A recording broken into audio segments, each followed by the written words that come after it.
Of all the ways to start a Tuesday, finding out you're an unwitting real estate mogul isn't even in the top 100. I was deep in the digital trenches, wrestling with a piece of buggy code that was behaving with the cooperative spirit of a rabid badger. My client, a man whose primary technical skill was shouting his demands into a speakerphone, was offering his usual brand of helpful feedback. "Just make it pop, Mark. I told the board it would pop." "I'm not sure what pop means in the context of a database migration, Steve," I said, my voice a monotone of forced patience.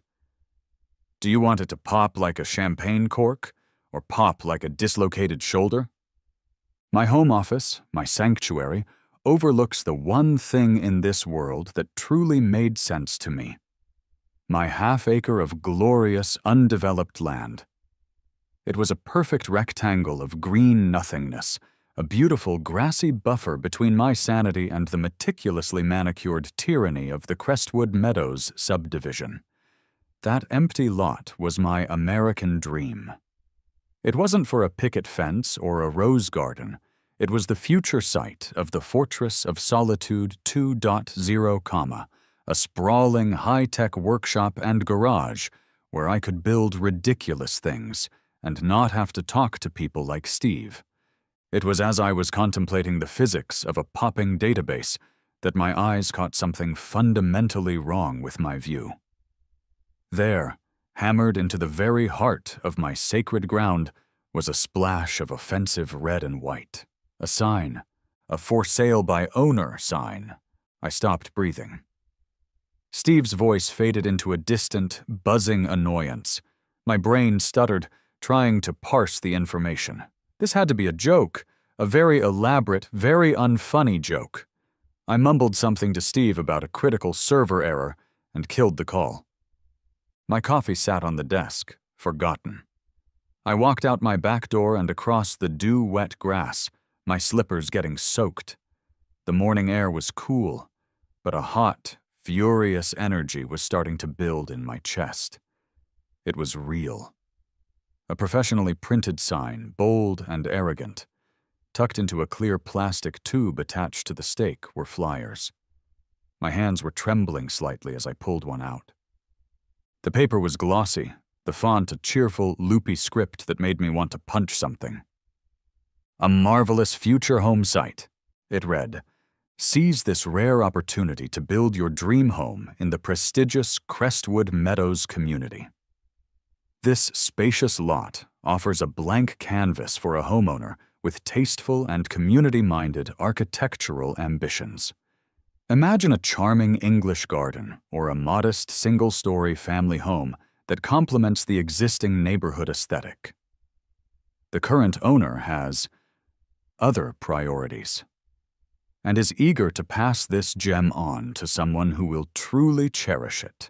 Motivated seller. All reasonable offers will be considered."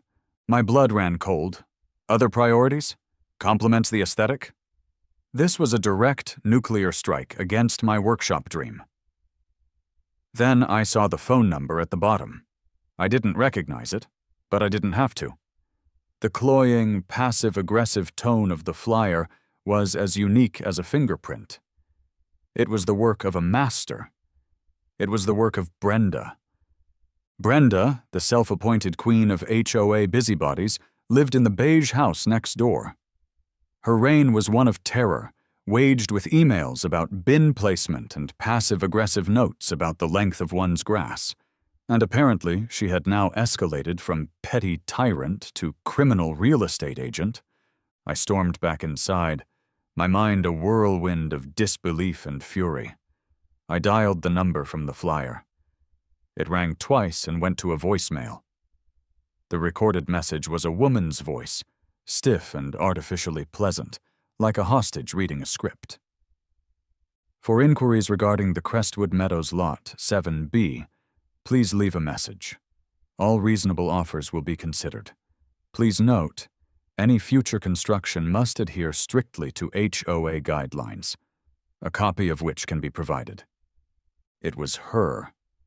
The sheer, unmitigated gall of it was breathtaking. It was like finding out your neighbor had put your car on Craigslist because they didn't like the color. My rage was quickly being replaced by a cold, sharp focus. This was no longer just an annoyance. This was a declaration of war, and Brenda had just made a critical mistake. She thought she was dealing with some pushover who would be intimidated by her official-sounding nonsense. She had no idea who I was. I'm a software developer. I don't just find problems, I debug them. I isolate the error, analyze the flawed logic, and I don't stop until the entire faulty system has been dismantled and rebuilt according to my own specifications. Brenda had just become the bug in my system, and I was about to write the patch that would delete her from the network. My first instinct was to go nuclear online, to plaster her face and actions all over the neighborhood Facebook group. But that wasn't my style. A public flame war was messy. No, this required a different approach, a more elegant solution. First, I needed confirmation. Fueled by righteous fury and 2 cold cups of coffee, I did a quick search for my own address on Zillow. And there it was, a bright, shiny new for sale by owner listing, complete with a little red dot on the map that sat squarely on my property. My property. The one with my name on the deed and my tax bill automatically debited from my bank account every year. The photos were the real kicker. They were clearly taken from Brenda's second-story bedroom window, looking down on my lot with a judgmental panoramic sweep. She'd managed to frame the shots to make the few scraggly trees look like a post-apocalyptic wasteland, and a small patch of clover look like an invasive blight. But the description was her masterpiece. It was a symphony of veiled insults and smarmy superiority, written in a language I've come to call HOAs. A unique opportunity to join our prestigious community, it began. The italics were hers. A little digital stiletto jab, implying that my current presence somehow cheapened the place. This blank canvas awaits a homeowner with tasteful and community-minded architectural ambitions. Translation: anyone who doesn't plan on building a 2-story beige box with fake shutters is a Philistine who must be stopped. My plans for a sleek, modern workshop with steel siding and a glass garage door had been a topic of one of her earlier, rambling emails. Perfect for a charming English garden or a modest single-story family home that complements the existing neighborhood aesthetic. This was a direct shot. She knew I wanted a workshop, a place of function and creation. She was advertising it as a spot for potpourri and garden gnomes. The final line was the one that sent me over the edge. The current owner has other priorities and is eager to pass this gem on to someone who will truly cherish it. My priority was breathing. My priority at that exact moment was to not have an aneurysm. I printed the Zillow listing, the ink still warm, as I marched out my front door and across the 20 feet of her perfectly edged lawn that separated our homes. I rang the doorbell, a short, sharp jab of my index finger. The door opened, and there she was. Brenda. Clad in a powder blue tracksuit, holding a small, trembling dog that looked like a dust bunny with anxiety issues. A sickly sweet smile was plastered on her face. "Mark, good morning," she chirped, as if she hadn't just committed a felony before breakfast. "Brenda," I said, holding up the printout. The paper trembled slightly. "My land is not for sale." She feigned a look of innocent confusion, her eyes wide. "Oh? But I saw the sign, and that lovely online listing. I was going to call you to say I'm so glad you're finally seeing reason. That big empty space just drags down the property values, you know?" "You put the sign there. That's your Google Voice number on the flyer and the listing," I said, my voice dangerously calm. Her smile tightened, the sweetness curdling at the edges. The mask was slipping. "Mark, I am simply trying to maintain the character and value of our community. As president of the Homeowners Association, it's my duty. According to Bylaw 17, Section C, subsection 4, any lot left undeveloped for more than 2 years can be considered neglected. The HOA has a vested interest in seeing these lots developed properly. I was just expediting the process for the good of everyone. I stared at her. I had read the HOA documents. I knew for a fact that Bylaw 17, Section C, subsection 4 detailed the approved species of ornamental shrubs for front-facing flower beds. The woman was just making things up. She was weaving a legal fantasy out of thin air and her own boundless arrogance. "You can't sell my property, Brenda. It's illegal. It's fraud." "Well," she said, shifting the yapping dog in her arms. "A very nice couple in a sensible sedan already called this morning. They sound very interested. Said they love the idea of an English garden. I'll be sure to pass their number along to you. Once you're in escrow, of course." And with that, she closed the door in my face. The click of the lock was like a starter pistol firing in my brain. I stood there on her pristine porch, the Zillow printout crinkling in my fist. The rage was a white-hot fire now, but underneath it, the cold, logical part of my mind was already booting up. This wasn't a shouting match. This was a systems-level conflict. She had exploited what she thought was a loophole in the social contract. I needed to find a real one. A loophole in the code of the world that she lived in, the world of deeds and property lines and the bylaws she held so dear.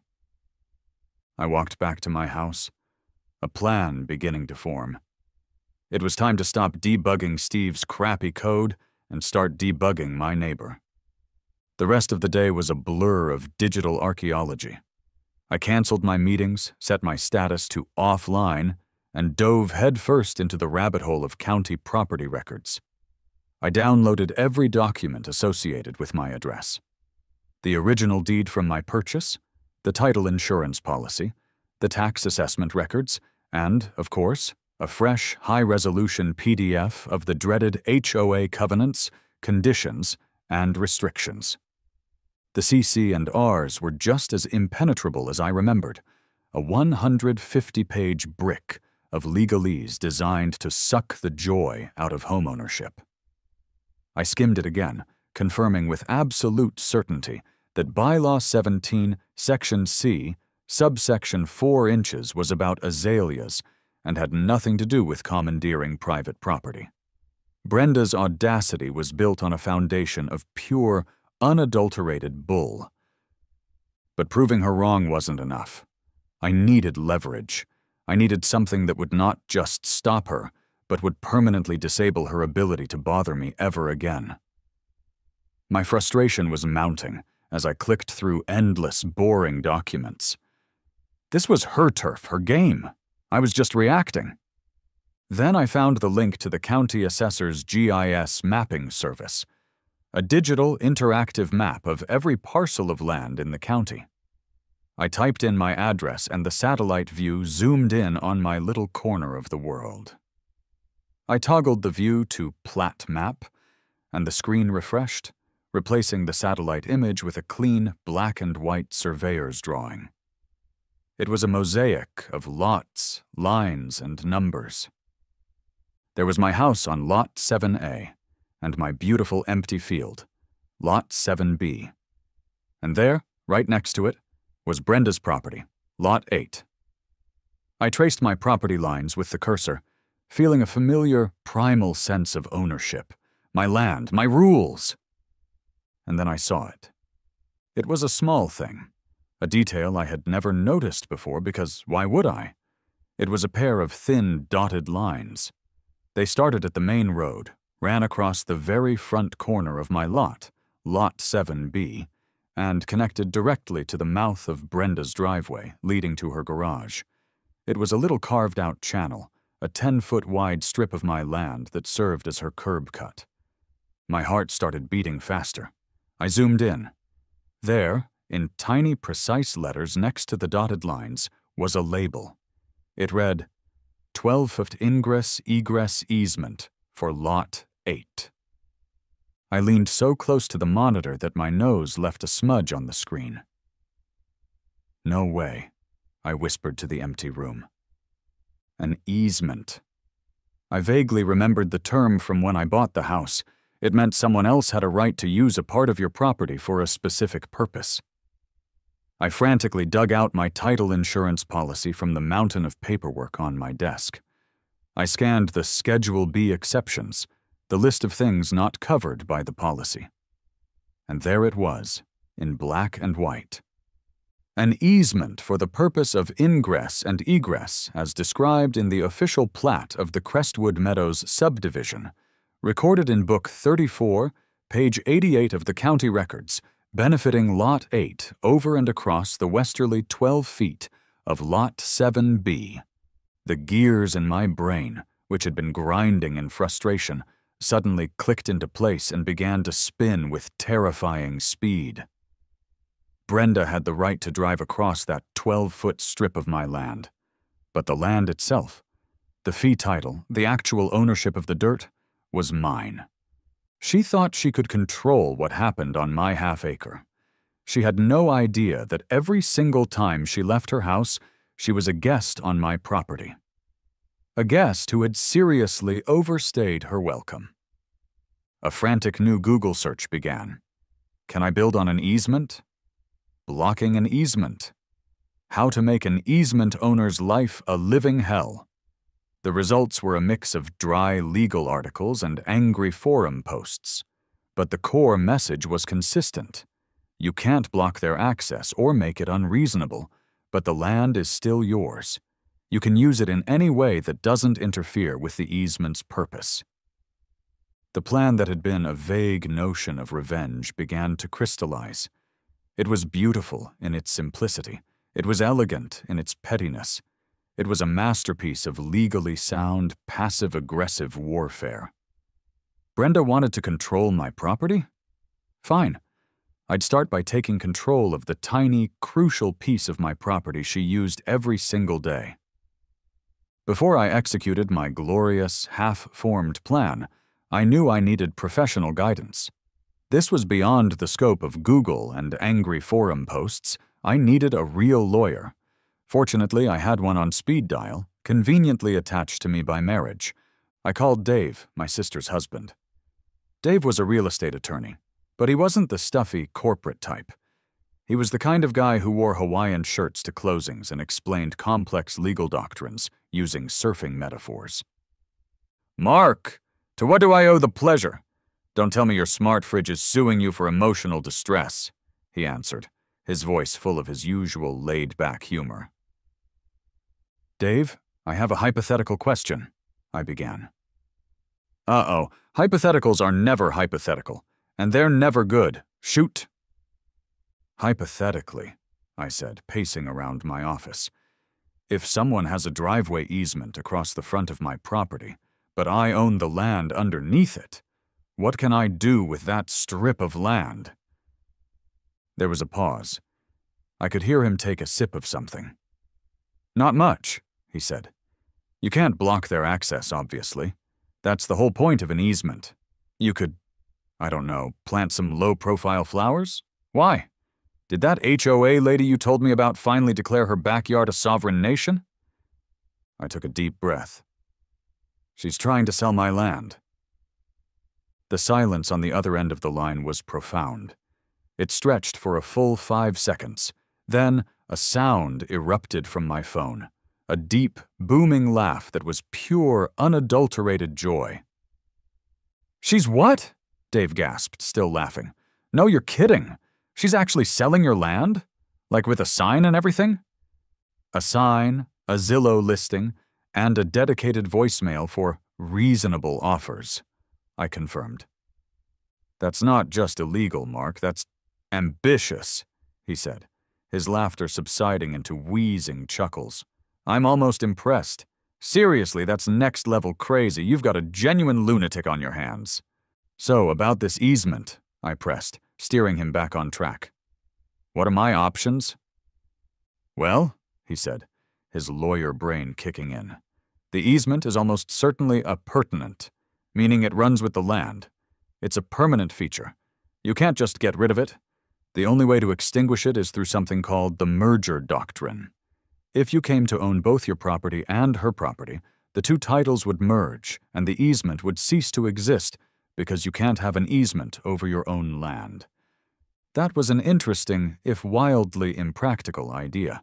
Buying Brenda's house just to dissolve the easement felt a bit like using a nuke to kill a fly.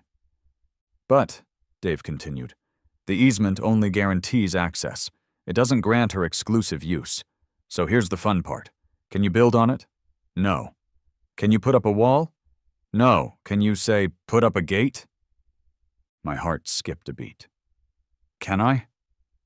As long as you give her a means to open it, like a key or a remote, and it doesn't unreasonably interfere with her access? Absolutely. It's your land. You can build a golden arch over it with a flashing neon sign that says Brenda's drive-thru if you want, as long as her car fits underneath. Why? A slow, evil grin spread across my face. A gate, I said, the word tasting like victory. A glorious, petty, technologically over-engineered gate. Oh, this is going to be good, Dave said, his voice laced with glee. This is the kind of righteous legal shenanigans I live for. Keep me posted. And Mark, document everything. Every conversation, every email. Take pictures. Create a paper trail that would choke a donkey. When she inevitably sues you, I want to be able to bury her lawyer in so much evidence he'll need a snorkel. I hung up the phone, my mind buzzing. The plan was no longer a rough draft. It was a blueprint. I opened a new folder on my desktop and named it Project Nightingale. Not after the bird, but after Florence Nightingale, the famous nurse. Because what I was about to do was a mercy. A painful, corrective procedure to cure Brenda of her delusion that she had any power over me whatsoever. The next step was to find the craftsman who could bring my vision to life. I needed more than just a fencing company. I needed accomplices. I needed artisans who would understand that this wasn't just a construction project. It was a work of art. My first interview was with a man named Todd from a company called Prestige Fencing and Gates. The name alone should have been a red flag. He arrived in a gleaming white truck with the company logo tastefully embossed on the side. He wore a crisp, branded polo shirt and khaki pants with a knife-edge crease. He carried an iPad. I walked him to the front of the lot, to the 12-foot strip of land that served as Brenda's driveway entrance. So I'm looking to install a gate here, I explained. A dual swing gate. Wrought iron, very solid, very secure, with an automatic opener. Todd nodded, tapping away at his iPad. Excellent choice, sir. Our Barrington model is very popular in this neighborhood. A classic design. Very secure. We can have an estimate for you in 20 minutes. Great, I said. Now for the control panel. I don't want a remote, and I don't want a simple keypad. Todd looked up from his tablet, a flicker of confusion in his eyes. Sir, I want the control panel to be a weatherproof touchscreen, and instead of a simple 4-digit code, I want it to present the user with a new logic puzzle every 12 hours. A correct answer to the puzzle will open the gate. Todd stared at me. He just stared. The polite, professional mask didn't crack, but I could see the gears in his head grinding to a halt. A logic puzzle, he repeated, as if the words tasted strange. Or a moderately difficult calculus problem, I added cheerfully. Something involving derivatives, maybe. Is that something your software team can handle? I could provide the API for a problem generator. Todd slowly lowered his iPad. Sir, he said, with the strained patience of a man talking to a lunatic. Our keypad systems are designed for numbers, a 4 to 6 digit PIN. We are a fencing company, not an escape room. He made a hasty retreat a few minutes later, promising to look into it and email me, which I knew was the corporate equivalent of hell no. I was starting to feel discouraged. Maybe my idea was too insane. Maybe I should just put up a normal gate and be done with it. Then, a second truck rumbled up the street. It was an old Ford F-150, a beautiful beast of a machine that had clearly seen a lifetime of hard work. It was a little rusty, a little dented, and it radiated more competence and character than Todd's entire fleet. Two guys hopped out. The driver was a burly man in his 50s, with a magnificent, flowing gray beard that looked like it held ancient secrets. He wore a faded flannel shirt and work boots. The passenger was a lanky kid in his 20s, all limbs and energy, with earbuds tucked under his beanie. The sign on the door read, "Frank and Sons Fabrication." I met them at the curb. The older man crushed my hand in a grip of calloused steel. "Frank," he said, "this is my boy, Leo." Leo gave me a nod. "Sup?" I took a deep breath and launched into my pitch again, explaining the gate, the automatic opener, and the wrought iron design. Frank nodded along, his eyes scanning the property, the driveway, and Brenda's house with a practiced, thoughtful gaze. "And for the keypad," I said, bracing myself, "I want to install a touchscreen that generates a new math problem every day."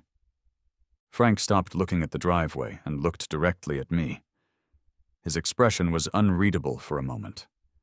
Then, a slow, magnificent grin spread across his face, crinkling the corners of his eyes. "A math problem," he said, the words a low, appreciative rumble. "A new one every day," I confirmed. "I'm a software guy. I'll program the controller myself. I just need you to build the housing for it." Frank's grin widened. He looked over at Brenda's house, then back at me. "So, let me get this straight. The lady in that house, every time she wants to get to her own garage, she's got to do calculus?" "That's the general idea," I admitted.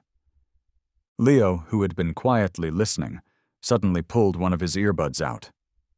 "Dude," he said, his eyes wide with a mixture of awe and reverence. "That is the most gloriously evil thing I have ever heard in my entire life. Can we put spikes on it?" "No spikes, Leo," Frank chuckled, clapping his son on the shoulder. "We're craftsmen, not barbarians. But we can make it look real nice, real imposing." He looked me up and down, a newfound respect in his eyes. I like it a lot. It's got style. When do we start?" I had found my artists. Before Frank and Leo could fire up their welders, I knew my first official move had to be perfectly legal and utterly infuriating. I hired a professional land surveyor. A quiet, meticulous man named Carl arrived the next morning in a van filled with tripods, electronic measuring devices, and little wooden stakes topped with fluorescent pink plastic flags. I showed him the plat map and my deed. "I need you to stake out the exact boundaries of this 12-foot easement," I told him. "Every corner, every line." Carl simply nodded and got to work. For the next 2 hours, he performed a quiet, precise ballet of measurements and calculations. He'd peer through his theodolite, tap on his little data collector, then walk over and hammer a stake into the ground with quiet finality. The result was a perfect, unmistakable rectangle of bright pink flags running right across the mouth of Brenda's driveway. It was a beautiful, garish scar on the otherwise pristine suburban landscape. It didn't take long for the Queen to notice. The front door of Lot 8 flew open, and Brenda stormed out, her blue tracksuit replaced by a beige one that perfectly matched her house and her personality. "What is the meaning of this?" she shrieked, marching right up to the property line. "You're ruining my lawn!" She was pointing at the strip of land that was, and had always been, legally mine. "Morning, Brenda," I said cheerfully from my porch, where I was enjoying a coffee. "Just getting some routine survey work done. Important to know where one's property begins and ends, don't you think?" Her face went through several shades of red. You are doing this to intimidate me. You are vandalizing my property." "It's not your property, Brenda," I said, taking a slow sip. "And these are just little flags. They're temporary." This, apparently, was the final straw. She whipped out her phone, and I could hear her shrill voice carrying across the lawn. "Police! I need the police. My neighbor is threatening me. He's destroying my property." 15 minutes later, a squad car rolled up. 2 officers, a tall, world-weary man with a name tag that read Miller, and a younger, sharper-looking officer named Chen, got out. They looked about as thrilled to be there as a cat at a swim meet. "Okay, folks, what's the problem here?" Officer Miller asked, his tone already saturated with boredom. Brenda launched into a dramatic, breathless tirade. "He's putting stakes all over my driveway. He's trying to build a wall to block me in. He's harassing me. I am a prisoner in my own home." She pointed a trembling finger at me. I calmly walked over, stopping at my side of the property line. "Good morning, officers," I said, holding out a folder. "My name is Mark. This is my property, as you can see from the deed right here." I pointed to the relevant line. "Miss Howell's house, Lot 8, has a recorded easement to use this specific 12-foot section for her driveway. I've hired a licensed surveyor to mark the exact boundaries of that easement for a future landscaping project I'm planning. This is a copy of the official county plat map." The officers exchanged a look. Officer Chen took the folder and began to flip through the documents. He saw the deed, the title insurance policy with the easement description, the high-resolution plat map. He saw the surveyor's business card I'd clipped to the front. He looked at my calm demeanor. He looked at Brenda's hysterical performance. He looked at the neat, professional lines of survey flags. "Ma'am," Officer Chen said, handing the folder back to me, "the paperwork seems to be in order. This is his land. As long as he doesn't actually block your legal access through the easement, he can put flags on it." But he's doing it to scare me," Brenda sputtered. "That's a matter of intent, ma'am, and I can't see what's in his head," Officer Miller said, a hint of amusement finally creeping into his voice. "From where I'm standing, I see a man with a lot of paperwork and a bunch of flags on his own property. It's a civil matter. There's no crime being committed here." He tipped his hat to me. "Have a good day, sir." They got back in their car and drove away, leaving Brenda standing there, sputtering in a cloud of her own impotent rage. The first stone had been laid. The survey flags were a promise of what was to come. A week later, the real fun began. Frank and Leo's F-150 rumbled down the street, this time towing a trailer with a concrete mixer and a pile of steel beams. The sound of their arrival was like music to my ears. They set to work with an efficient, no-nonsense energy. The first step was digging 2 massive holes, one on each side of the 12-foot easement, right on my property line. The diesel growl of the auger was a beautiful, disruptive sound in the otherwise quiet suburban morning. The project immediately became the biggest source of entertainment the neighborhood had seen in years. The morning dog walkers now had a new, more interesting route.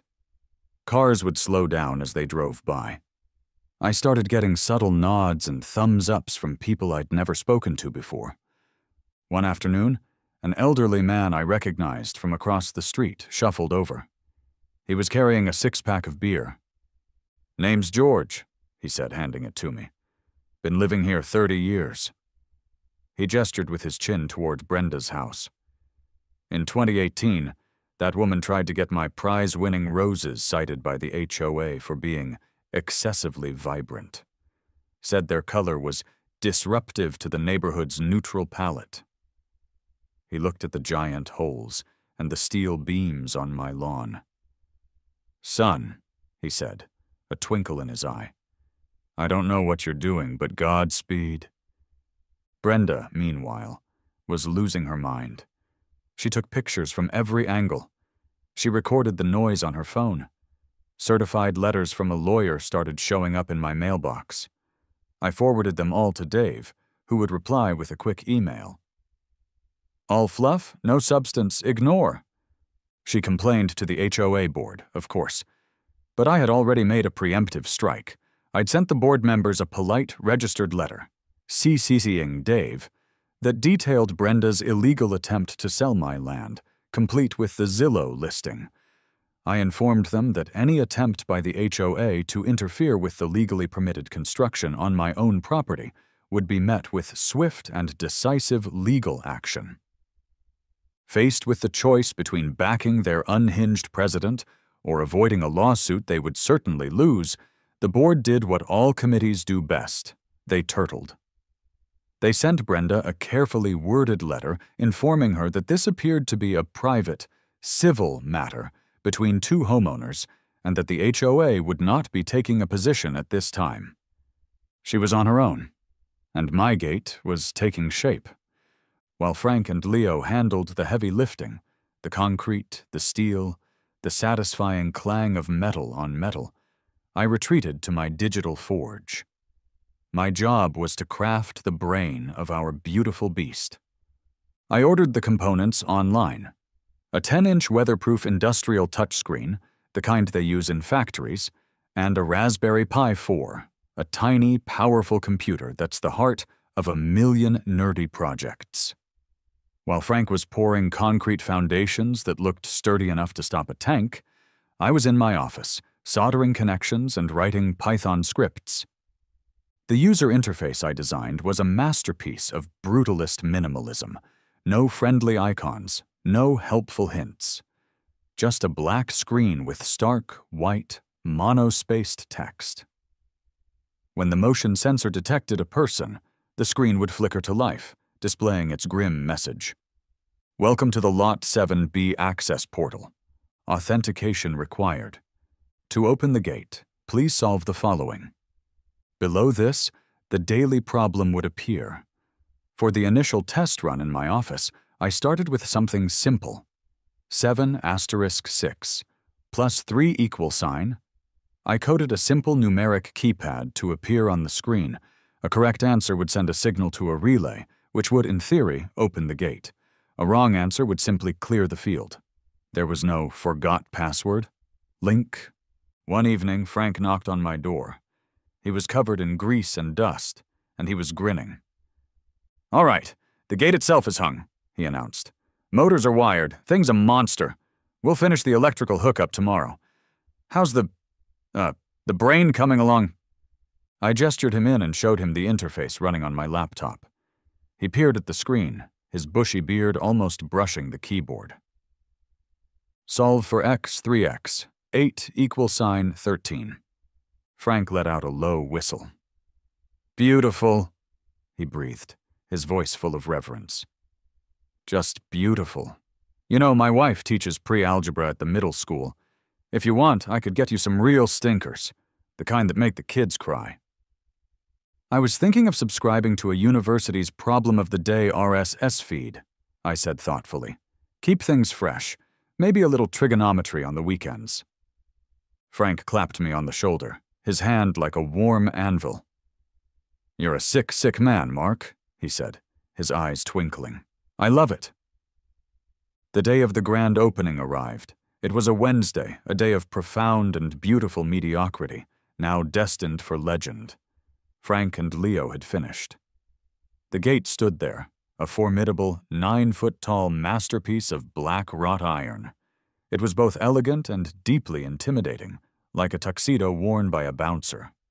The motors were hidden, the wiring was immaculate, and set into one of the thick steel posts was the crown jewel, the dark, glossy screen of the access panel. I paid Frank and Leo, adding a handsome bonus that made Frank's eyes go wide. It's been a pleasure doing business with you, Frank said, shaking my hand. If you ever need a moat, you know who to call. Then they were gone, and there was only the gate, standing silent sentinel at the edge of my property.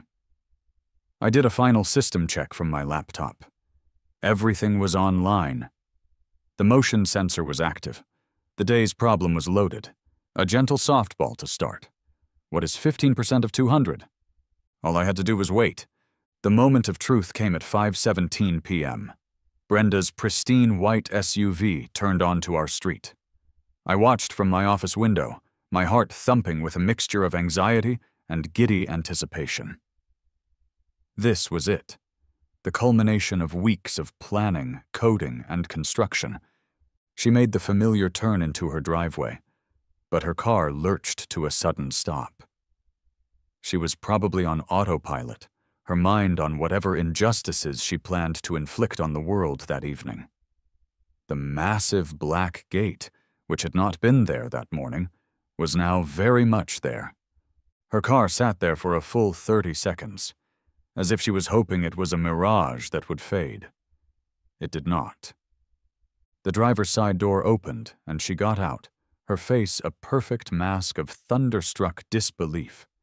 She walked toward the gate, her stride stiff with indignation. She poked one of the iron bars, as if testing its reality.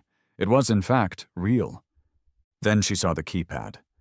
The small, motion-activated spotlight I'd installed above it flickered on, illuminating the screen. I couldn't see the expression on her face, but I could imagine it. She jabbed a finger at the screen. Nothing happened. She tried to push the gate. It didn't budge. It was, as Frank had promised, a monster. She got back in her car and laid on the horn. A long, furious, impotent blast that echoed through the quiet neighborhood. The gate, of course, remained unimpressed. Finally, my phone rang. I let it go to voicemail the first time, just for effect. She called back immediately. I took a deep, calming breath and answered. "Hello?" The sound that came through the speaker was a high-pitched screech of pure fury. "Mark! What have you done? What is this thing? I'm locked out of my house!" "Brenda, please calm down," I said, my voice a soothing balm of condescension. "There's no need to shout. I've simply installed a new security gate on my property. For my protection, you understand. There have been some unsettling incidents recently." "My driveway! You blocked my driveway!"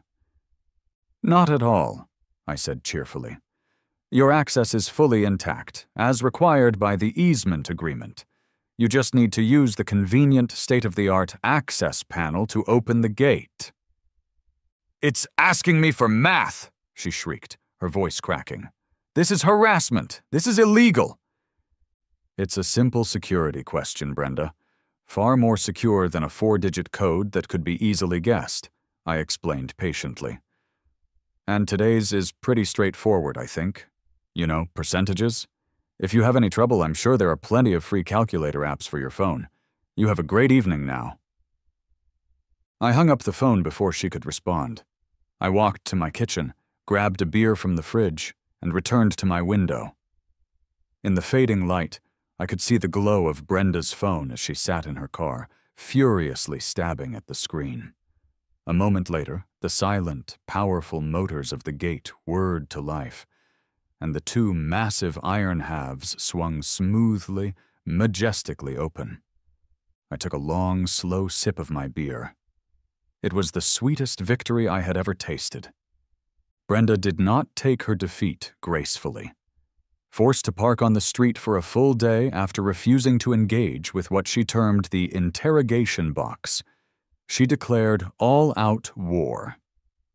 An email, blasted to every resident in Crestwood Meadows, appeared in my inbox the next morning. The subject line, in all caps, read, "Hostage crisis in Crestwood Meadows, emergency HOA meeting." The email was a masterwork of hysterical prose, painting me as a deranged recluse who had imprisoned her through means of sadistic electronic trickery. She called an emergency meeting at the community clubhouse for that Friday night, demanding the board take immediate action to have my illegal obstruction removed. The night of the showdown, the clubhouse was packed. I'd never seen more than 10 people in here at once, but tonight it was standing room only. The air was thick with gossip and anticipation. This was better than reality TV. George, the Rose guy, gave me a solid wink as I walked in. Brenda was already at the podium, dressed in a somber black pantsuit, a box of tissues strategically placed beside her. She began her speech with a trembling voice, recounting her ordeal. She spoke of her sense of security being shattered. She described the cold, unfeeling electronic warden that stood between her and her home. She dabbed her eyes, her voice catching as she spoke of her fear and anxiety. It was an Oscar-worthy performance. She was the victim, the martyr, the lone defender of neighborhood decency against a rogue agent of chaos. When she finished, there was a smattering of sympathetic applause from her small circle of cronies. The HOA board members at the front table looked deeply uncomfortable. The president, a nervous man named Jerry, cleared his throat. "Thank you, Brenda. Mark, do you, have anything to say?" I did. I walked to the podium, not with a box of tissues, but with a sleek leather folder. I placed it on the lectern and looked out at the sea of curious faces. "Good evening, everyone," I said, my voice calm and clear. "I know there's been some concern about my new gate. I just want to clear a few things up and provide some context." I tapped my laptop, and the projector screen behind me, usually reserved for bingo nights, flickered to life. The first image appeared, a crystal-clear photo of the "For Sale by Owner" sign standing proudly in the middle of my lot. A murmur went through the crowd. "This sign appeared on my private property several weeks ago," I explained. "I did not put it there." Click. The next slide appeared, a screenshot of the Zillow listing. "Neither did I create this online listing, which fraudulently offered my land for sale, care of a phone number that was traced back to Miss Howell." The murmuring grew louder. Brenda's face, I noted with satisfaction, was turning pale. Click. The next slide. The official county plat map, with my property and the 12-foot easement highlighted in bright red. "This is the official map of our subdivision. As you can see, the driveway to Lot 8 sits on a 12-foot ingress-egress easement. The easement grants the right to pass over the land, not to control it. The land itself, the dirt under that driveway, belongs to me, the owner of Lot 7B. Click. The next slide. A copy of the polite but firm email from the HOA board itself, stating that this was a civil matter and they would not be getting involved. Jerry, the board president, sank a little lower in his chair. I turned off the projector and looked directly at the crowd. My actions have been 100% in defense of my legal property rights against a targeted campaign of harassment and an illegal attempt to sell my land out from under me. The gate is a permitted security feature built entirely on my property, and it fully complies with the terms of the easement. Access, as legally required, is provided 24/7. I paused, letting the words hang in the air. "I'm sorry for any inconvenience it may cause," I finished, putting just the slightest sarcastic emphasis on the word. "But my right to feel secure on my own property is not negotiable. Thank you." The room was dead silent for a moment. Then, from the back, George, the Rose guy, started a slow, deliberate clap. Another person joined in, then another. Soon, more than half the room was applauding. Not for me, necessarily, but against Brenda. Years of pent-up frustration over petty notices and power trips were finally being released. Brenda sat frozen at the front table, her face a mixture of shock and fury. The board, seeing the tide turn so decisively, quickly moved on to the next agenda item about resodding the patch of grass by the pool.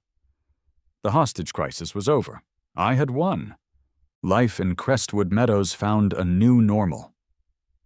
The HOA, in a quiet, face-saving maneuver, held a special election, and Brenda was unceremoniously stripped of her presidency. She became a ghost in the neighborhood, her reign of terror replaced by a stony, resentful silence. For the first week after the HOA meeting, she parked her SUV on the street in protest, a silent, stubborn monument to her defeat. But eventually, the inconvenience outweighed the principle. I'd be working in my office in the evenings and see her car pull up. The dome light would come on, and I could just make out her silhouette, head bowed, furiously tapping into a calculator app on her phone in the quiet dark. A moment later, the gate would swing open, granting her passage. Each time it was a small, quiet, and deeply satisfying victory. But after a few weeks, the novelty began to wear off. The fun was in the fight, in the planning and execution. Now it just was. The rage had subsided, replaced by a kind of weary peace. And, if I'm being honest, I was getting a little tired of having to come up with new math problems every day. It was time for the final move. The olive branch. My style, of course. I walked over one Saturday afternoon and knocked on her door. She answered looking haggard and drained, the fire in her eyes reduced to dull embers. "Brenda," I said, keeping my tone neutral. She just stared at me, her arms crossed. "What do you want?" "I've been thinking," I said. "The gate situation, it's a bit cumbersome for both of us. I'm willing to simplify things. I'll give you a remote control." Her eyes narrowed with suspicion. She scanned my face, looking for the trap. "A remote?" she said, the word dripping with disbelief. "Just like that." "Just like that," I confirmed. "It will open the gate with a simple press of a button. No more math. No more puzzles." She was silent for a long moment. I could see the war going on in her head, her pride versus the sheer blissful convenience of not having to solve for X every time she wanted to go to the grocery store. Convenience won. "What's the catch?" she asked, her voice low. A slow smile crept onto my face. "No catch," I said. "Well, almost no catch. There's a one-time administrative and programming fee for the new remote." Her eyes flashed with the old fire. "A fee?" $500, I said pleasantly. I thought she might actually explode. Her face turned a familiar shade of crimson, and her hands clenched into fists. She opened her mouth, and I fully expected a fresh tirade. But then she stopped. She looked past me, at the gate. She looked at her car, still parked on the street. She thought about another year, another 365 days of algebra and geometry. With a deep, shuddering sigh of utter defeat, she disappeared back into her house. She returned a moment later with her checkbook, and with a hand that trembled with barely suppressed rage, she wrote me a check for $500. Months passed. The infamous math gate was now just the gate. Brenda used her ridiculously overpriced remote, and a fragile peace settled over our property line. With the war won, I could finally turn my attention to the reason I'd bought this land in the first place. Frank and Leo were back. Their F-150 was a welcome sight, and the sounds of saws and hammers filled the air. But this time they weren't building a weapon. They were building my dream. The Fortress of Solitude 2.0 was finally taking shape on my half-acre lot. A beautiful, modern structure of steel, glass, and wood. One crisp autumn morning, I was sitting on my back porch, sipping coffee and watching them frame the main workshop wall. The air smelled of sawdust and possibility. It was perfect. Just then, Brenda's white SUV pulled up to the gate. She pointed her remote, and the iron leaves swung open with a silent, practiced grace. As she drove through, the morning sun glinted off something new at the very top of the gate, something I'd had Frank and Leo add last week. It was a small, custom-cut steel plaque, discreet enough to be invisible unless you were specifically looking for it. Bolted to the highest crossbar, it bore a simple, elegant, laser-etched inscription. It was an equation that summed up the entire affair. Revenge equals sign, ingenuity plus audacity. Pettiness. Brenda never noticed it, but I saw it every day. I took a sip of my coffee and smiled. I was finally at peace in my little corner of the world, a world protected by a solid foundation, a strong frame, and a gate earned through a campaign of legally sound, richly deserved, and exquisitely petty revenge. The workshop wasn't just a building anymore. It was a monument to victory,